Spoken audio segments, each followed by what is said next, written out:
Welcome to the Transform Your Mind, Transform Your Life radio show and podcast. I'm your host, Coach Myrna Young, and this is our first interview of 2019, and I wanted to start out the year with an episode on building wealth, because that's my wish for anyone that's listening. So I start off this year with a guest. His name is Jeff Schechter. He is the CEO and co-founder of High Return Real Estate. And Jeff has been helping his clients build wealth through real estate investments for over 40 years. So welcome, Jeff. And we're also going to be calling him Shecky. He loves that. Well, thank you, Myrna. Yeah, that's what all my friends call me. Happy to be here. Welcome, Shecky. Thank you. Okay, awesome. Yes. All right. Well, I am going to enjoy talking to you. It's, my topic.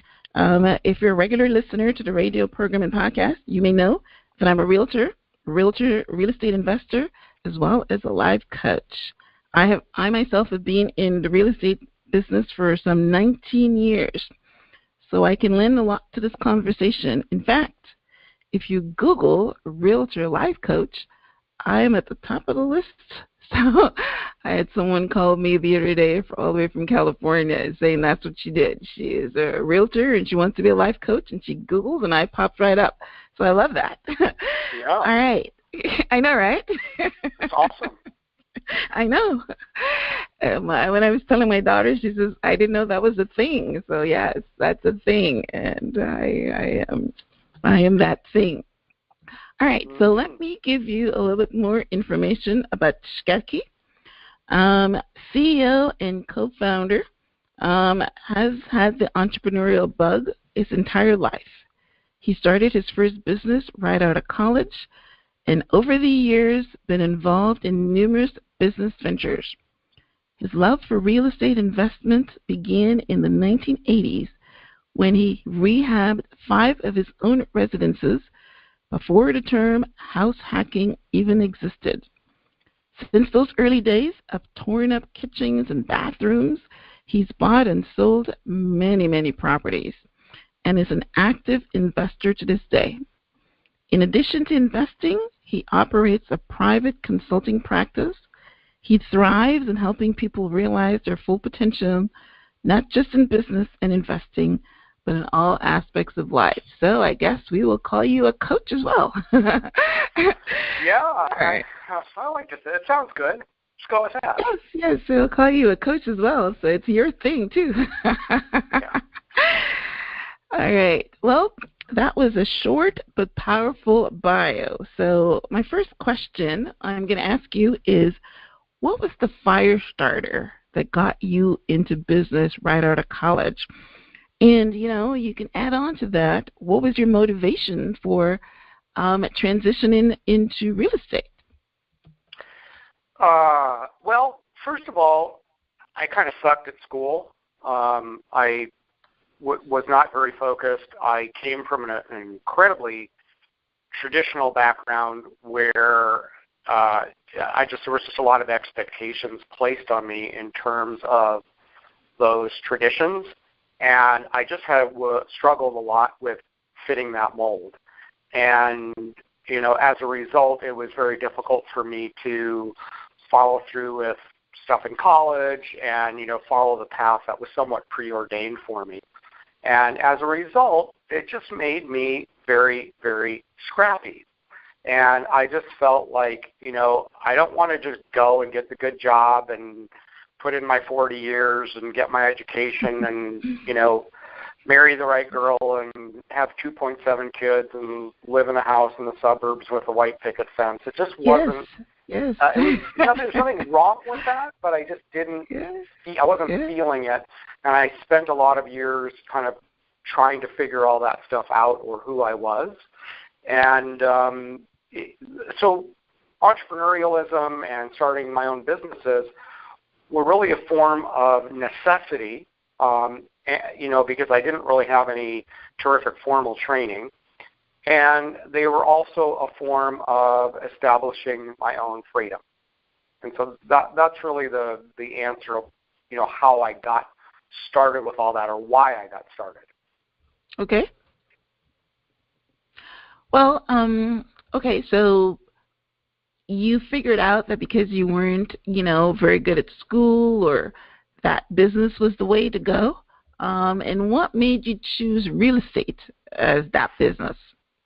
Or how long it was before did you start a business first and then got into real estate, or that's what you started right off? Yeah, there were other businesses. I just always kind of have this entrepreneurial bent, and would look for ways to increase income, or do things in a more flexible way. But eventually, I started seeing that there was, obviously, you get into the high ticket items like homes, there was just lots more opportunity for profit. And so going way back to like the 80s, when I started buying really my first homes, what I figured out I could do is I could buy them in not as good a condition and be able to buy them for a whole lot cheaper than what the pretty ones were, and I could fix them up and add a whole lot of value to that because people were willing to pay a premium for the really nice ones. And so what I would do is I would just live in them for a year or two while I was fixing them up, and then I would sell them and move on to the next one. And it was a way to make some really nice extra profit and live for free for many years. And so that was kind of the initial seeds of my real estate investing career. Yeah, that's also a good model as well, because the government helps you with the tax breaks on that. But if you live in a house for 2 years, then the money that you make goes, if you're single, you can earn up to $250,000 because you've lived in the property for a year and don't have to pay any capital gains tax. So did you know that, or that happened to just be a byproduct? I actually didn't know it at the beginning, but learned it very early on. And so I would figure out that I wanted to live in those places exactly 2 years and 1 day. And then that became kind of my, because you save a lot of taxes, right? And, I'd much rather put it in my pocket than the government's pocket. I always figured that I'd probably spend it a little bit more wisely than the government would. So why the heck not? Yeah, that's actually a good idea. I have one of my original pastor had he found out about this real estate investment thing, at some point, and ended up going out and buying 11 homes. And then one of the things that he did was buy himself a $500,000 home, and plan to live in it for a couple of years, and then do exactly that. Because as a married couple, you have up to $500,000 worth of that you can. But he got bitten. The market crashed, and I mean, he had to live in that home for a while. But and then he lost a lot of the other 11. But that's what happens sometimes when you go all out, and but the way you were doing it is you're buying them one at a time, I'm assuming, right? That's how you start out. You buy one, and then you live in it, and then you sell it, and you make some money, and then you buy another one, and basically, that's basically how you do it. In fact, I was listening to the book, The Automatic Millionaire Homeowner, and he was interviewing a lot of clients that started off by buying a $30,000 home or whatever, and keeping it, and it going up in price, and in the end, somebody that started off with like $3,000 or something to buy their first home ended up making $500,000 on a $750,000 profit that they home that they sold. So it's real estate investment is definitely the way to build wealth, whether you're doing it like Sketchy is doing it, which means that you are you're living in it for a couple of years and selling it and doing it linear, or you're going to be, as we're talking about what Sketchy's business right now is, that you're an investor. So you never live in them. You just buy them with the sole purpose of investing. Yeah. All right. So any feedback on that one? No, I'm in 100% agreement. I think, that was, like I said, how I got my start. And I still feel like it's a good way to start for somebody that doesn't have a lot of money, or they can start with their own home. And I mean, obviously there are plenty of fluctuations that could affect that, you have to be careful. So much of it is dependent on which market you're in. I mean, obviously if you're in on the expensive like coastal markets versus like the Midwest where it's a lot less expensive, there's a lot of other factors at play, and you don't want to be stupid about things. But if you are in a market that is appreciating, or even if it's not appreciating, and that you can do some value add, I mean, let's face it, you can buy a property for $50,000 in a neighborhood where properties are selling for $150,000, and you have to only put in $20,000 or $30,000 to get it to worth $150,000. There's a pretty good value add proposition there. So I mean, that's a very simplistic example. But that's exactly how the real estate investments. That's what they look at, right? Mm-hmm. Yeah, it's not how we do it anymore, but it's how I did it to get started.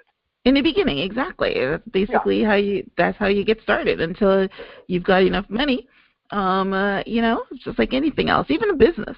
You start off small, and then you get the profits, and you grow, and that's basically how you do it. Or you can just go to the bank if you have a rich family or something, and they'll lend you money. But usually you have to crawl.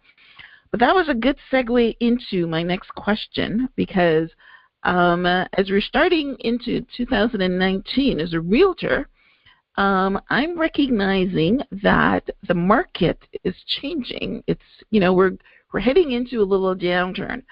And of course, I feel as a realtor and people in the, the stock market or whatever feel that when the market is down or going down is the best time to buy. So what is your advice for someone, with that, we're talking to someone that's starting and not necessarily, well, even investors, we're looking at someone that's, starting, with a small house or a condo or something and trying to build wealth, or we're talking to investors that already have a portfolio. How do you feel about the market in 2019? Well, there's you to an extent there, Myrna. You asked me two questions, and I want to. There's a two-part answer. So. Well, please do. I don't disagree that there is a bit of a downturn going on, but everything is cyclical, and there's a natural cycle. When we look back at what happened, in 2008 and 2009, and the banks were doing some really, really stupid stuff, and anybody could get a loan even if they didn't have a job, and there was some really crazy stuff going on. There was no way that could sustain itself. So, to a certain extent, it had to crash. Fast forward to today, and there's been a lot of other laws, obviously regulation that has been put into place to prevent that from happening again. So what's going on is the banks are actually just doing different stupid stuff than, things that are legal. So I'll give you an example. Back in 2008 and 2009, the liquidity of the banks, the solidity of the banks could be reduced down to a number based on how solvent they were, meaning they were running at about 1.8 to 2% of what they loaned out as deposits to back it up, right? So in other words, if you got $100, you're loaning out a little more than $98 of that, and you're keeping, $1.80 or so just to remain solvent, right? And then you put the rest on the government and call it, FDIC insured or whatever, right? Nowadays, that there are other, limitations to the way that mortgages and loans and things can be done. However, the banks are running at a deposit of less than 1% now. So it's actually 0.8% on deposits as far as their liquidity is concerned. So they are completely insolvent, completely. It's horrific when you think about it in terms of fiscal responsibility. And it's not anything that, in my mind, is sustainable. And I feel like, we're hanging on a very dangerous ledge. Now, how that's going to play out, really nobody knows. I don't have a crystal ball. I mean, or will we have another government bailout? Will we have, but none of those, even bailouts don't necessarily mean that things are going to be bright and rosy, because somebody's got to eventually pay for the bailout. And U.S. government can't really borrow much more money than they already have. At this point, they're just kind of down to printing more money, and all that does is just cause rampant inflation. So it's not a situation that's really very good. I think in general, you look at, prices in the more expensive areas, like the West Coast and stuff like that, I mean, how long are those huge prices going to sustain themselves? I don't know. Things are different now than they were back then, because we have a more global society, and it's highly possible that we may, as prices start falling, you may start seeing more foreign investors coming in and buying American real estate, in which case, the demand might continue to be strong, and we may not see as big of a fallout. So you don't know. The part two that I'm getting at is that it's all based on you don't necessarily know. And playing that appreciation game is dicey. It's not the way that we invest anymore in our model. So what I mean by that is the only thing that we know for sure is that people need basic things. They need food and they need shelter. And so from a shelter standpoint, we know that owning a basic property, whatever you call it, house, duplex, apartment, whatever, is always going to be something that's in demand, because people will always need a place to live. Now, you want to buy things that obviously you believe will always be in demand, in and near bigger cities, in and near bigger employers, in and near downtown areas. These are things those rental properties are always going to be in demand. So what we look for from a standpoint of investment is things that we can buy inexpensively. We don't have to put a lot of money in to rehab them and keep them good, but the price to rent ratio is everything to us. In other words, can we get a really, really good return on our money when we put that thing out there into the rental pool and we start getting that thing rented and cash flowing, even after we take out all kinds of things for taxes, insurance, property management, repairs, all that other kind of stuff, can we still make a really, really attractive, and in most cases, double-digit return after all that stuff? If we can do that, we don't really give a crap about appreciation. We don't even really care if we have a little bit of depreciation, because we always have the demand for the rental. And as such, we will always have cash flow. And if we always have cash flow, we always have a great asset. Well, that's basically how it works. Now somebody that's purchasing a property that they're going to live in might have a little different opinion, because but then even then, if they're planning on living on it for, until they retire, until they're 30 or, 30 years from now, then obviously we know that it will appreciate. We're starting off, I keep talking about my first house that I purchased in Toronto, Canada for $185,000. It's worth well over $1 million now, 30 years later. So we know that, if you hold on to it for a little while, it's guaranteed to appreciate. You can't say that for stocks, because, the company might go belly up and you lose everything. But you're very right. So, the people that concentrate on appreciation are definitely, the homeowner that's thinking that, if I buy this property, then it might go down. And that's why most of them bailed out, which was kind of silly when the market crashed. And they had to, I'm living in the foreclosure capital of the United States, Fort Myers, Florida, Lee County. We had more foreclosures here than anywhere in the country, because the prices dipped and everybody bailed, thinking that they're never going to go back up. But yeah, they're more tied to the appreciated value. But as a realtor, I tell my clients all the time, especially the investors, and I tell them exactly what you just said, that regardless of, the value of the property, you can always cover your mortgage. And you can always, most of the times make a positive cash flow. Something's got to be totally wrong if you can't have a positive cash flow. Now you're looking at it in as far as return on your investment, and that's another thing the the automatic millionaire homeowner talked about.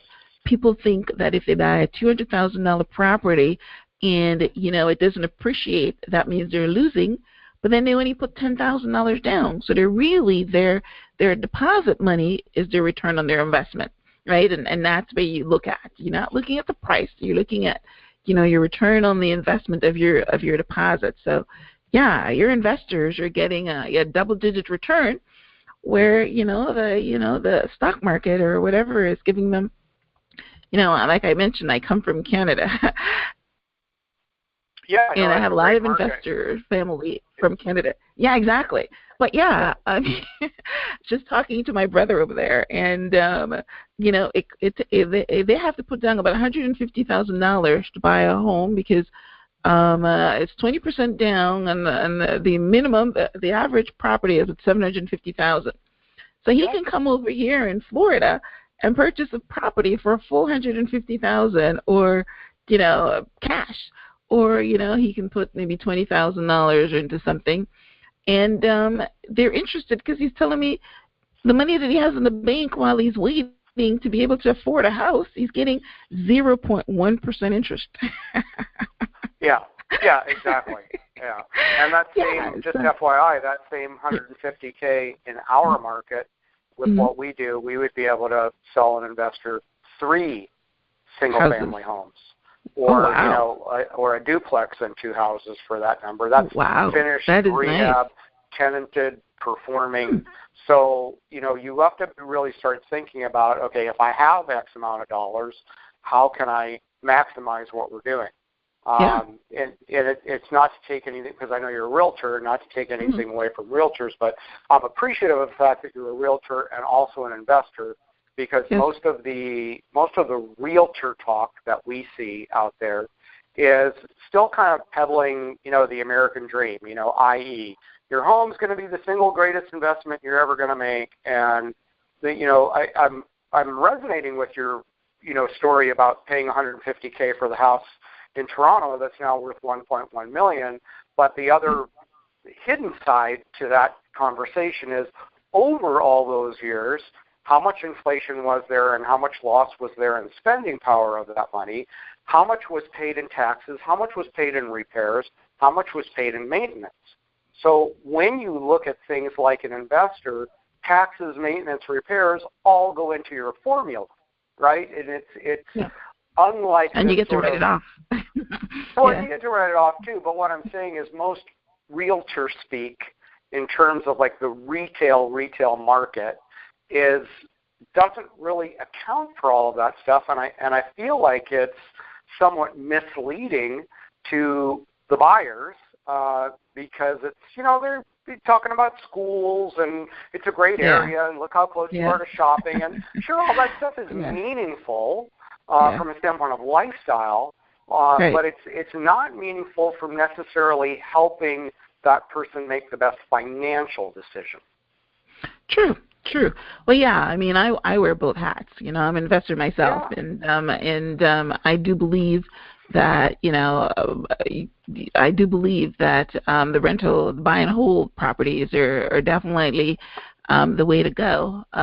There's investors that do the flipping thing, or buying and rehabbing and selling, but I do like the buy and hold formula, because it definitely works. Yep.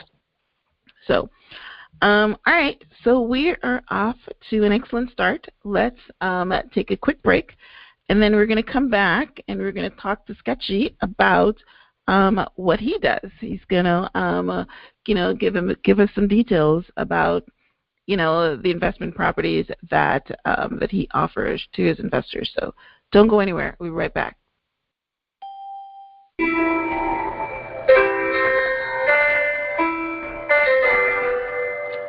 Family Matters Counseling Group offers counseling services to address both individual and family needs.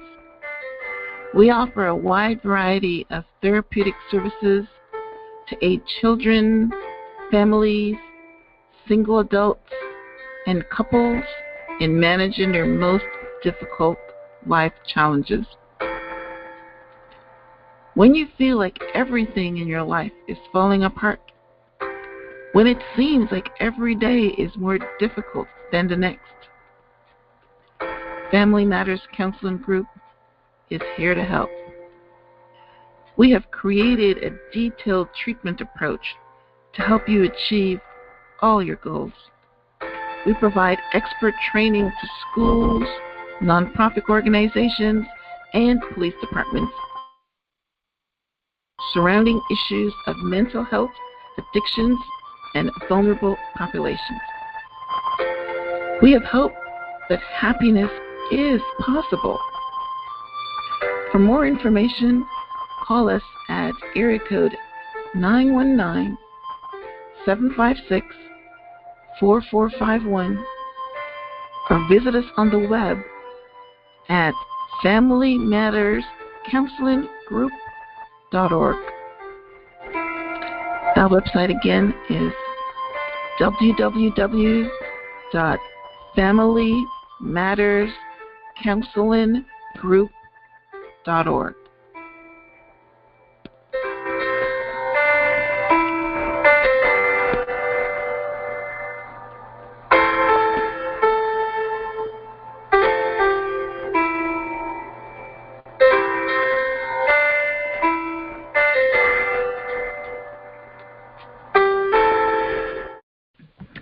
Welcome back to the Transform Your Mind, Transform Your Life radio show and broadcast. My guest today is Jeff. We're going to be calling him Sketchy. And our topic is building wealth with real estate investments in 2019. In our first segment, Jeff shared with us his views on the market. And, basically what he was telling us, it doesn't really matter about the appreciated value of your home because as an investor, your focus is on the return of your investment and your dollar. And even if you're purchasing a home for yourself that you're going to be living in, then we all know that real estate is guaranteed to increase at some point in time. It might have, the dips because it's a cyclical, but go ahead and build your wealth because it's one of the best ways that you can do it. So as we get into our second segment, we want to, focus a little bit on what Sketchy does. And as a real estate investor, you offer your clients fully finished performing properties, rehabbed, inspected, warranted, tenanted, and professionally managed. So we touched on a little bit on this in our first segment, but what is the benefit of this service to a new or an investor that already has a portfolio? Well, we just know that we can do it better than they can. Our business, to an extent, was built on us going out and doing buy and hold investing, buying properties, from other providers. Sometimes they were considered themselves turnkey providers, but we were never able to really get the entire process done perfectly for us. So, as you can imagine, everything has to be done right. In order to have a really, really great rental property of whatever size, whether it's one door or 500 doors, it has to be acquired for the right price. It has to be rehabbed correctly so that it's in great condition, so it doesn't need a lot of repairs moving forward. It has to be tenanted correctly, and most importantly, it has to be managed correctly for cash flow. And let's face it, most property management companies are for-profit companies, and as a result, when an investor turns over the reins of management to that said property management company, they're saying, okay, here's your opportunity to make a profit. So every little, broken toilet in the middle of the night, every repair gets an incredible amount of markup on it, and that significantly erodes the investor's cash flow. So my business partner and myself were buying some properties, and we were buying actually in the Midwest in Indianapolis. And neither one of us lived in Indianapolis, but we just, there's an old saying, like live where you want to, but invest where it makes sense.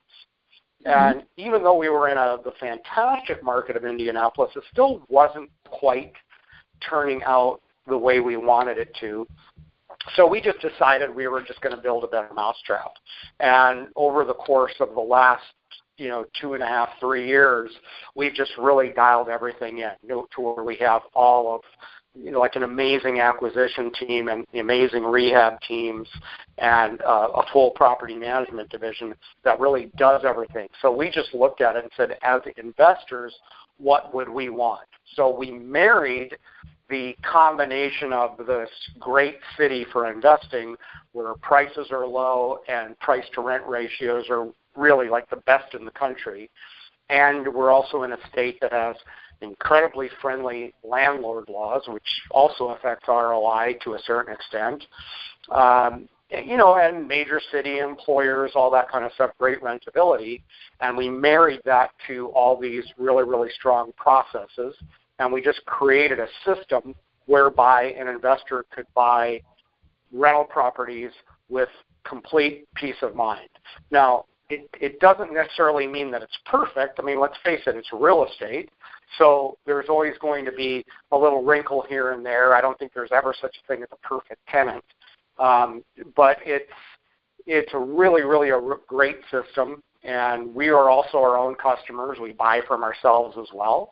And we have investors really from all over the world, and they seem to be very happy because they continue to buy more and more property. So that's really just what we set out to do, and we've been very successful at it because we're able to do things better than the investor can do on their own. All right. So are you still in Indianapolis? Yep. I moved here. No, I mean not you living, but I mean your business. Yeah, all of our teams and offices and everything. We are right here in Indianapolis, boots on the ground. We know the city very well. Most of our team members are, born and raised here, and yeah, we're intimately aware. We know every street in this town. Okay. Well, again, as being in the real estate investment space, I have heard that there are like 6 really great states that are conducive to like what you just said, friendly landlord laws, and Yep. But I've never heard in Indianapolis. People talk about Nevada and I don't remember the 6 now. Obviously, Florida is one of them, but never heard of the Indianapolis on there. But so that's great. Now I wanna touch back on when you say tenanted. A couple of things that you mentioned that you do. So you're saying it's tenanted correctly. Do you do something different than the regular background checks? No, I don't think so. I think that really it starts with not cutting corners. So when you rehab a property correctly, I mean, we're not in the real fancy areas, obviously. I mean, if we're selling, we make no bones about it. The great majority of our properties are in C-class neighborhoods because that's where we're able to get the best ROI. So most of our tenants are typically working class Americans, more blue collar. They're not necessarily people with good credit. I mean, we do background checks and we make sure that they've got, that the income that they're stating is the right income and that they have no recent evictions and things like that. But management is everything because you have to make sure that the tenant understands that they're not going to take advantage of a situation. That we'll give you a really, really great place to live, but you also have to respect the property and you have to pay your rent.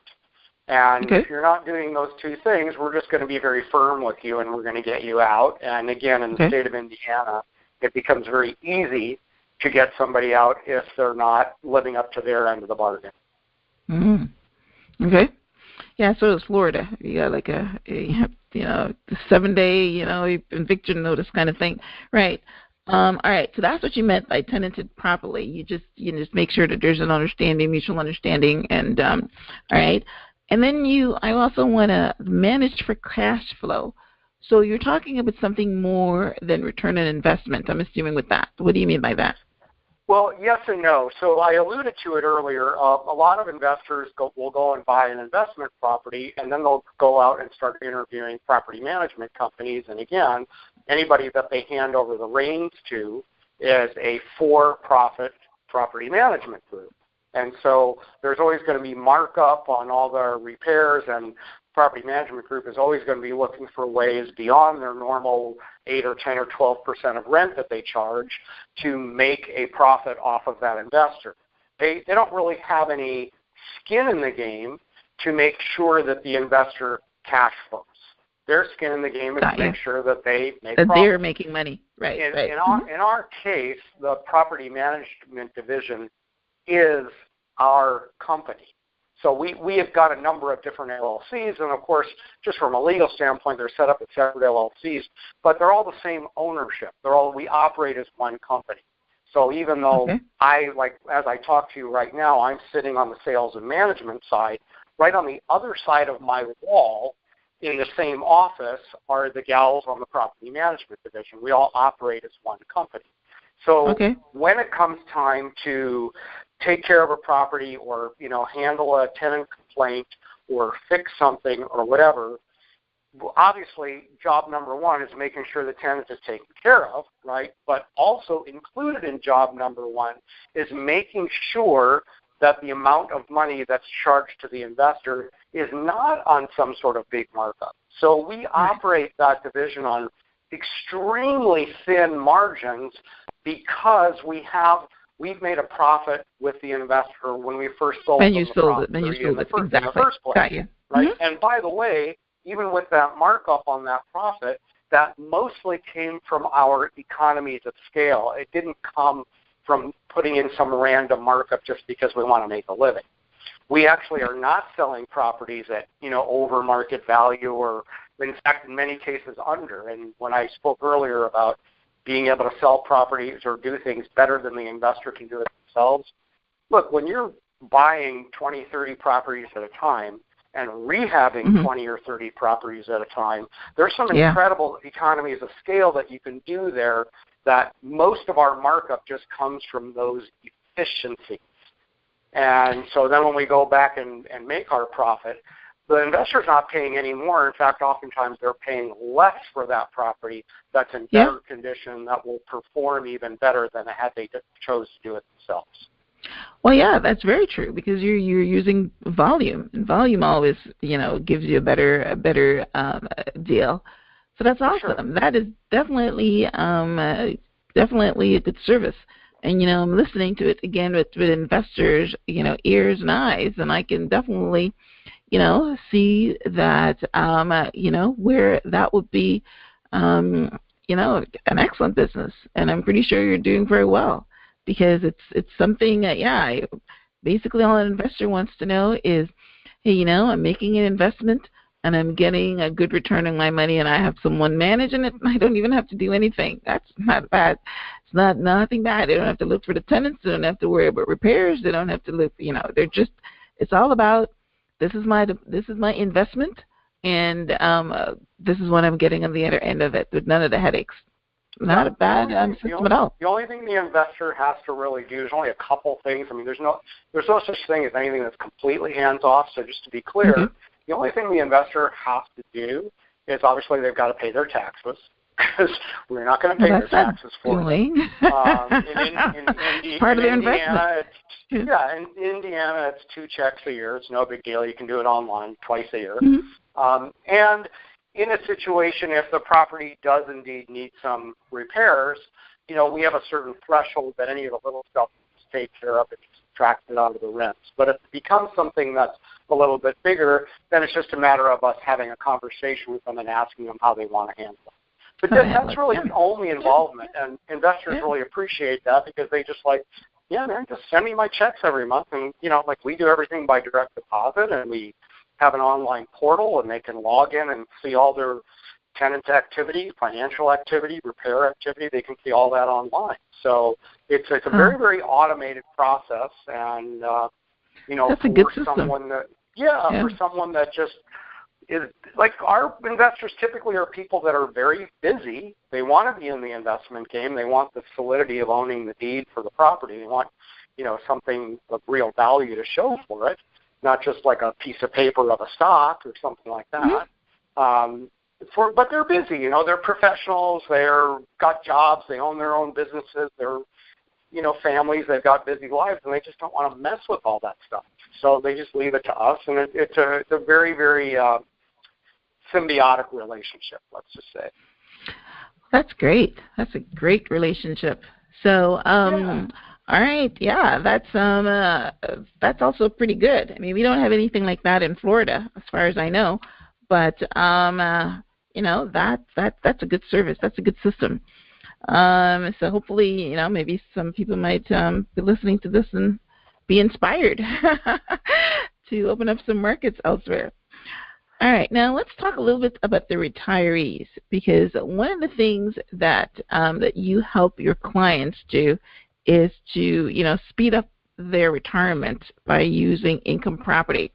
So if somebody is listening and right now they're going into retirement, how can your services help them, or what advice do you have for them? And as far as investing, that's probably a better question.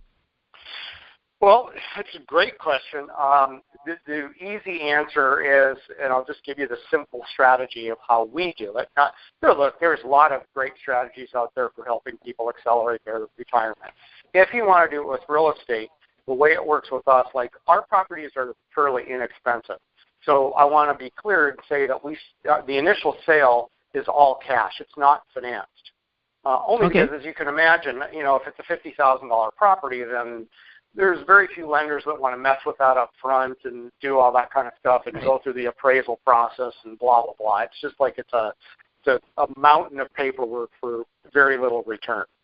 So obviously we're prepping properties, and in order for us to be successful, what we have to do, and to keep those economies of scale, we have to do a certain amount of volume, and we have to sell fairly quickly. So we don't want to have long hold times in our inventory. So when we sell all cash, once somebody signs a purchase agreement, we're usually closing 2 or 3 days later. Like, it happens pretty quickly.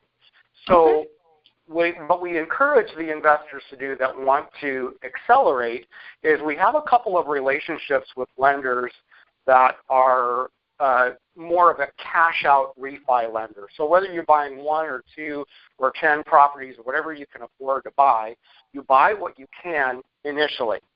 And some of these lenders will want a seasoning period, meaning they want to see 5, 6, 7 months of rental performance and know that everything is stabilized. Some of them do not even ask for a seasoning period, but as long as you can show them that you have the deed to the property and you own it free and clear, they will come back and loan you a percentage of that money against that property, right? So, it's not structured exactly like a mortgage, but it's still a mortgage, and there's lots of different ways to do it in different terms, and as you can imagine, points and time limits, and some are adjustable, some are not, whatever. Like, it's not, to go into that discussion would take us hours, but suffice it to say, there is a lot of opportunity there. So let's say, hypothetically, that you could buy, $1 million worth of inventory, right? You could then probably go back and refinance out $700K, let's say 70% of it, approximately. What that does for you is it allows you to then take that $700K and buy more properties. Get those seasoned, again do another cash out refi, and buy more properties. So you can accelerate that curve very, very quickly. So even for the investor, or for the soon-to-be or maybe already retired person that doesn't have as much money as they would like, retirement has a lot to do with generating regular cash flow, right? I mean, obviously it's hard to do that with Social Security and things like that, and pensions and all that these days are kind of dicey, and they don't necessarily pay at the the kind of cash flow that you want them to. So you could take 50 or 100 or 150K and do that and then refinance it out. Now here's another interesting twist. In the United States, there is a special kind of IRA. So if you have money in an IRA or 401K, and if it's a special kind called a self-directed IRA or 401K, which is a total legal instrument to do that, you are allowed to take money out of that and invest that into real estate. So again, you don't even have to have your IRA or 401K doing things like buying money markets or stocks or things that don't perform very well or things that are subject to the whims of the stock market. You can actually buy inventory from us that performs like that and use that to beef up your existing retirement account. So there's some really, really cool things that we can do to help people get there faster and have a much more pleasant, happier, and healthier retirement. Yeah, that makes sense because, of course, the retirement funds now are, not performing very well. So, yeah, our real estate would be, definitely double-digit return. So I'm understanding what you're saying now, that you can, they can either take money out of the property and, refinance it and buy more, or they can take it out of their self-directed IRA. Offline, I'm going to ask you about that because I tried to do that and it didn't work for me. But we're not going to get on that on the radio. I'll send you an email and you can tell me how that basically works. Right, and you can imagine, Myrna, having done this for a while, we have some really amazing relationships, like lenders, and like we've got a great company that does all of our property insurance for our investors, and the premiums are ridiculously low and the coverage is crazy high. So because of, again, the volume and the economies of scale, one of the other benefits of having these relationships for our investors is they can leverage off of those relationships that we have. Yeah. So yes, I'm happy to give you some definitely a good team or a good team in the system, and that's what it's all about. Yes. Absolutely. Yep. Awesome. All right, well, let's go into our second break, and then when we come back, we will wrap up, and Sketchy is going to let you know how you can get in touch with him, and maybe you want to invest. So don't go anywhere. We'll be right back.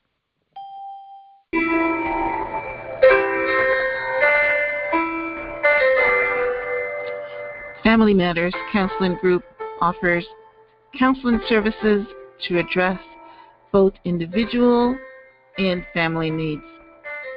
We offer a wide variety of therapeutic services to aid children, families, single adults, and couples in managing their most difficult life challenges.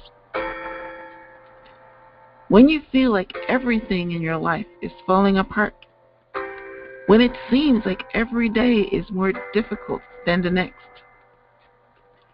Family Matters Counseling Group is here to help. We have created a detailed treatment approach to help you achieve all your goals. We provide expert training to schools, nonprofit organizations, and police departments surrounding issues of mental health, addictions, and vulnerable populations. We have hope that happiness is possible. For more information, call us at area code 919-756-4451 or visit us on the web at FamilyMattersCounselingGroup.org. Our website again is www.FamilyMattersCounselingGroup.org.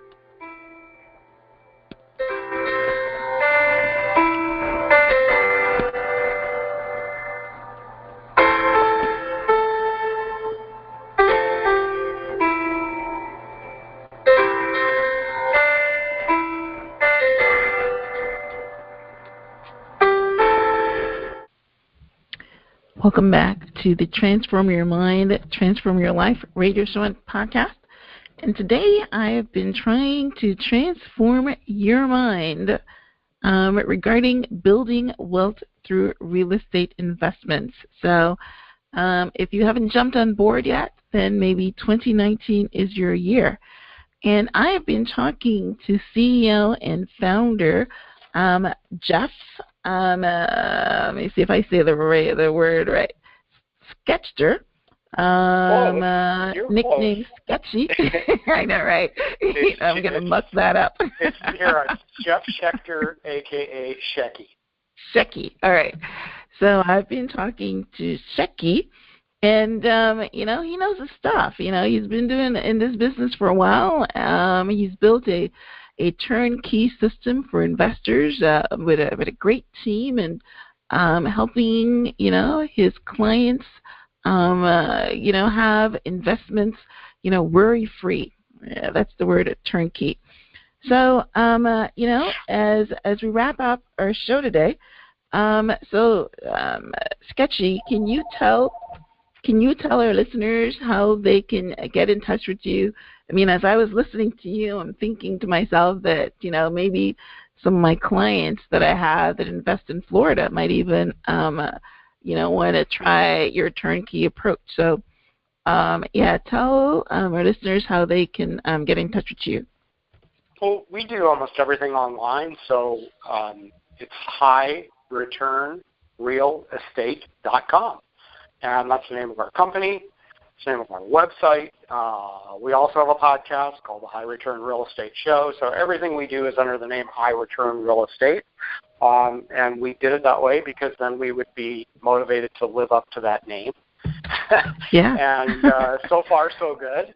But essentially, on that site, we will display, as much of the current inventory as we can that isn't already snapped up quickly because property sells very fast. But we do not work with investors unless we actually have a relationship with them. So, step one, go to the site, look around, see what we're up to. Step two, if that's of interest to you, we'll definitely, there's lots of ways to do this on the site, or contact us, reach out to us, and we'll set up a call with you with the gal that handles investor relations. And she does an amazing job of matching up properties with investors' criteria. And, really just to make sure that, look, we're very good at what we do, but we operate in a certain city, in a certain niche, and we're able to, really template what we do and get really excellent returns for our investors. But, there's some people want coffee, and we're offering tea. It doesn't mean that we're going to be all things to all people, right? So we want to have these conversations with the investors, number one, to make sure that what we're doing for them is the right thing.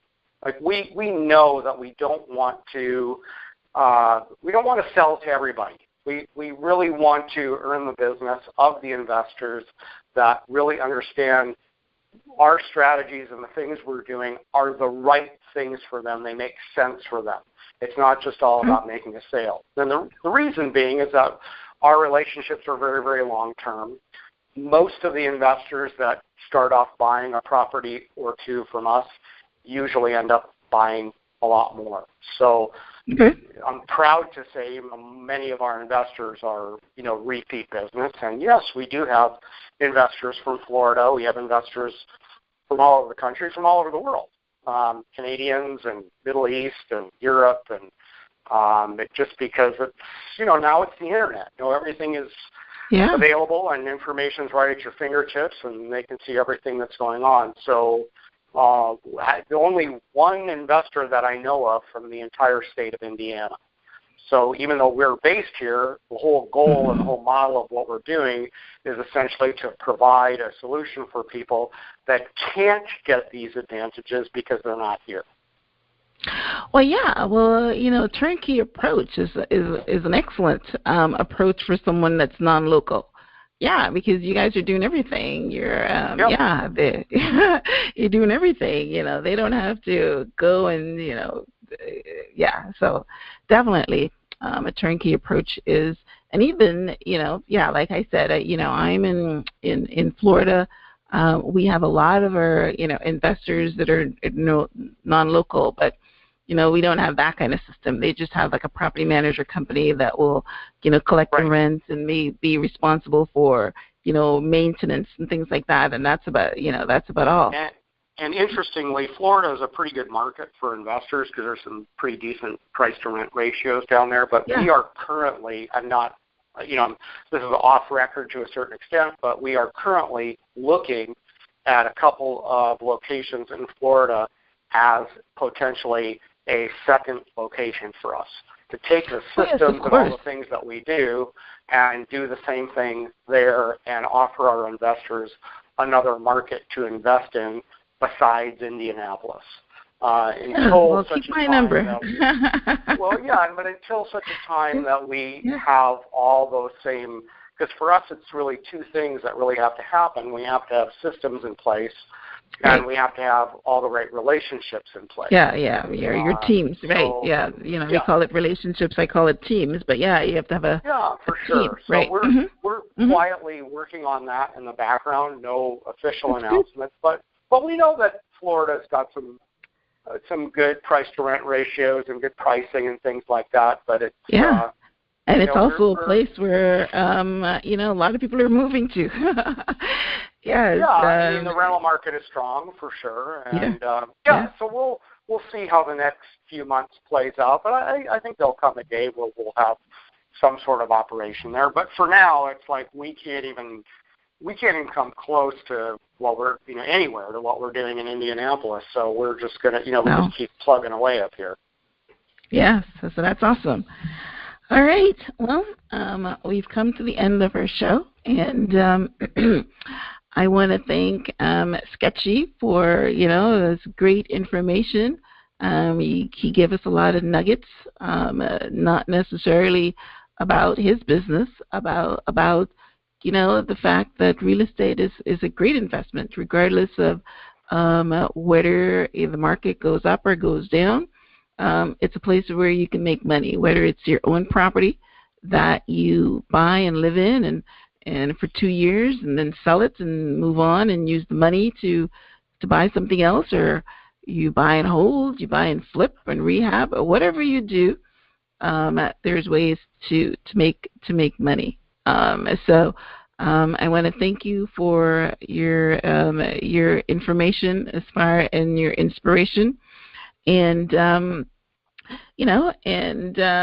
just want to let you know that what we're going to be doing. I'm starting this year with a series, and next week we're going to have Sketchy's Vice President, Jack Gibson.